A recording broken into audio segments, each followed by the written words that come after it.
Yeah, with Sheldon. And let me get this. Okay.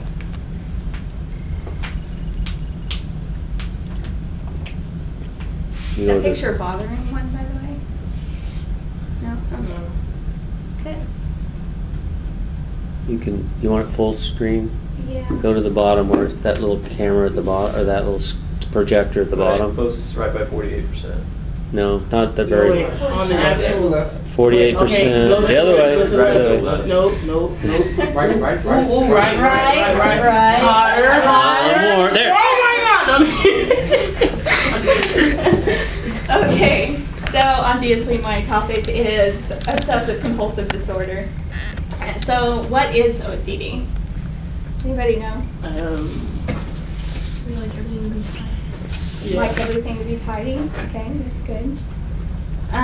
Well, first I think it's important to know what exactly an obsession is and what a compulsion is, because it's the two together that make up the disease. So obsessions are ideas, thoughts, impulses, and images that keep coming back. And they're not enjoyable, and they're unwanted and actually upsetting, causes anxiety and distress. As you can see, like Monk, he's not happy unless like things are a certain way, and even then. So in order to cope with these obsessions, they have compulsions, which drive them to do something over and over again to try and fulfill that obsession. But it doesn't usually, it doesn't always work, and it doesn't always make them feel better. It just causes them stress, and this is why that OCD is actually an anxiety disorder. So it's diagnosed by the DSM-4, and the criteria they use is, do they meet the definitions of obsessive and compulsive?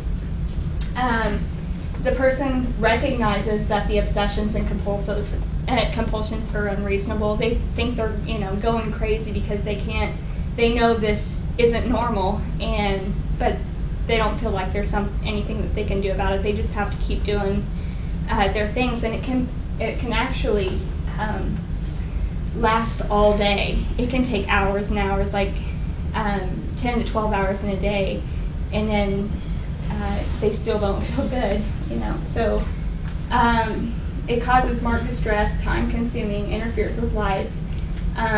Some of these people can't even go to a job because they have to constantly check the locks, or they have to constantly check the water taps, or they're just not clean enough, so they have to take showers constantly. Do you all know any celebrity that has OCD? You're getting on. Howie Mandel. Yes. I was watching Howie Mandel. He what's that show he does? Deal or No Deal. Deal or No Deal. Yeah, he won't let people touch his palm because he sees that as like a human petri dish, like it's gonna, so germs. He won't, he's afraid of germs, like he won't touch any doorknobs, or like if he goes to a buffet, he has to have somebody else beside him to serve him because he won't touch it. The dishes and stuff. His daughter one day just crossed her legs, and the bottom of her shoe hit his pants, and he said he was really telling his wife, I need to go back home. I need to change my pants. That thing was on the floor and it touched me. And these symptoms aren't related to any medication, substance abuse, or any other medical condition. And that's kind of how they diagnose it. So the most frequent symptoms are contamination concerns, along with obsessive washing. Also, checking is big. They check taps, locks, doors, And other compulsions include sexual, religious, somatic, and musical symptoms. Does anybody know you all know what somatic means? You better know. Somatic. What's soma? Soma. Well, basically, that's where you're worried about your appearance, about your body, like the way it looks. You obsess over it, and I think that's also where eating disorders can play into it. So, anyway, I like that little checklist on the side. It made me laugh. Check oven, check locks, wash hands, kill dust bunnies, flush toilets, repeat, repeat, repeat. So, have another, just one more video. I think I have to do with something.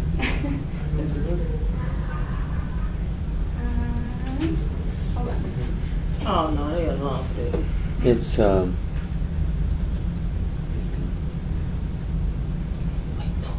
Right click.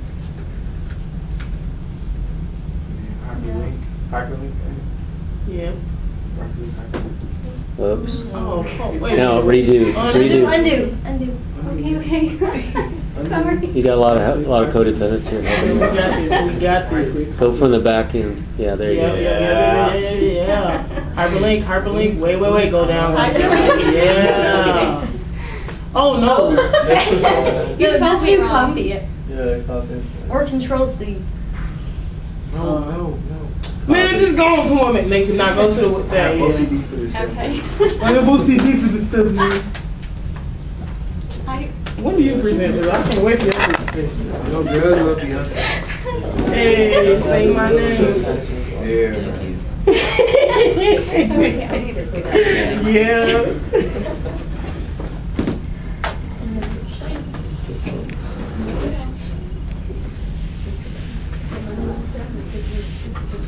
Highly unusual. Obviously, I'm not OCD. I've never seen that show.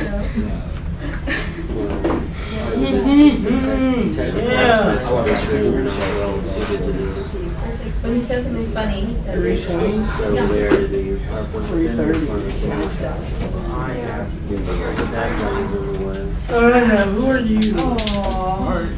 You saw that tweet, didn't you? Who cares? This is they ain't. Oh well. Huh? Oh my gosh. I just won the conference. And He think he all conference legit. runners. I'm not legit. I'm just saying. No, he think he is. Okay, let's pay attention. I think we got it. So you fast. So you better. I'm sorry, Mr. Calm B. down. We making fun of Gerard. Yeah, I know. They Stop always it. making fun of me. Okay, and I Stop thought it. this one's Don't a little. feed into it. This one's a little more depressing, but at the same time, I think it's actually a good illustration of OCD. Cartoons.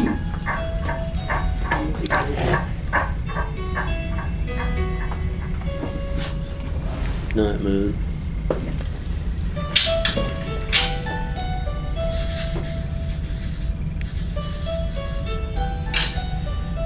See, right here.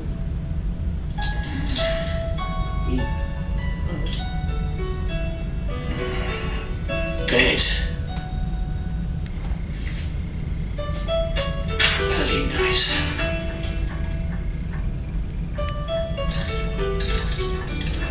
Place for everything in its place. Place for everything in its place.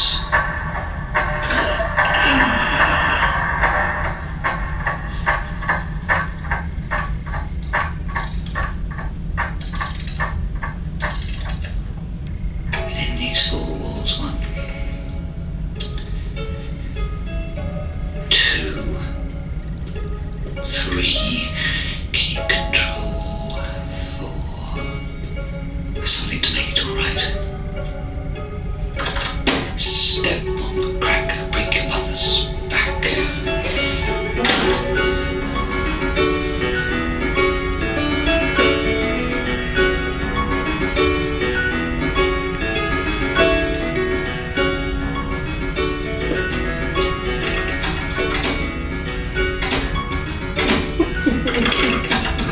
Once, I'm sorry. twice. Oh! Close the door!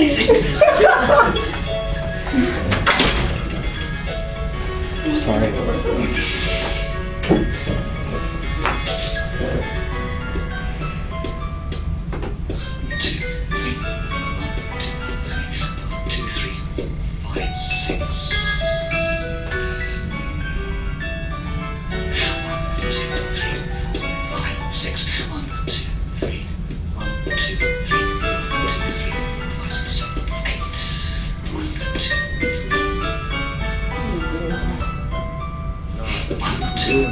sad. 1, 2, 3, 4, 5, 6, 7, 8. Step on, grab, break.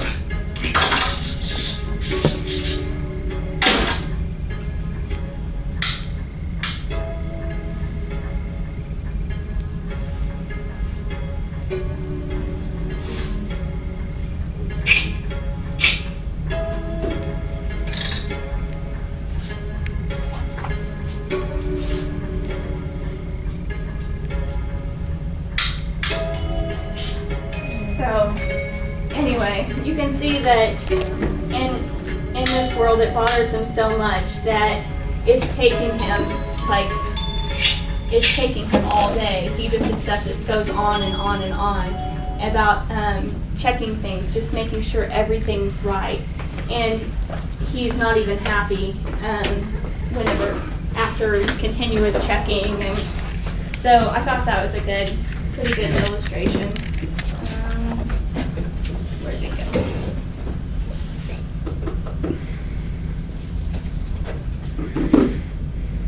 Huh. Found it this time. You learn. I learned something, yes. So this disease, this is a disease that doesn't discriminate between people. It happens to both young and old. Doesn't matter what race you are. Although I didn't really look into childhood OCD, it says, I found a source that said 1 in 100 children get OCD, but it has a lifetime prevalence of 1 to 2%, and the average adult onset is 19 years old. So where does OCD come from? It's a lack of serotonin transmission to the receptors, and that's a problem because serotonin controls mood, emotion, sleep, and appetite. And the brain scans, you can see this brain scan, it shows the abnormalities in the orbital cortex, and then also in the basal ganglia and the thalamus. And so they have a hard time communicating with each other, and I think that's why that they can never be happy. They just have to do this repetitive behavior, and they're never happy. So it's not really, they couldn't find anything that said it's genetic, but normally if one person in the family has it, there's a tendency for another person in the family to have it, but it's not necessarily genetic. And depressed people can sometimes develop OCD symptoms, but it doesn't make them OCD. And OCD people are often depressed. The theory of psychodynamics is kind of related to, well, it is related to Freud's psychosexual theory and the anal stage. And normally we think of potty training whenever we think of that, but they kind of looked at it a little differently and said that whenever there's something in your childhood that wasn't fulfilled, you kind of bring it into adulthood. And the example that they gave was maybe a child once thinks it would be cool to flood the house. And so whenever they get older, they're constantly worrying and thinking that maybe they might flood the house on accident. And so they're constantly checking the taps to make sure that that won't happen. So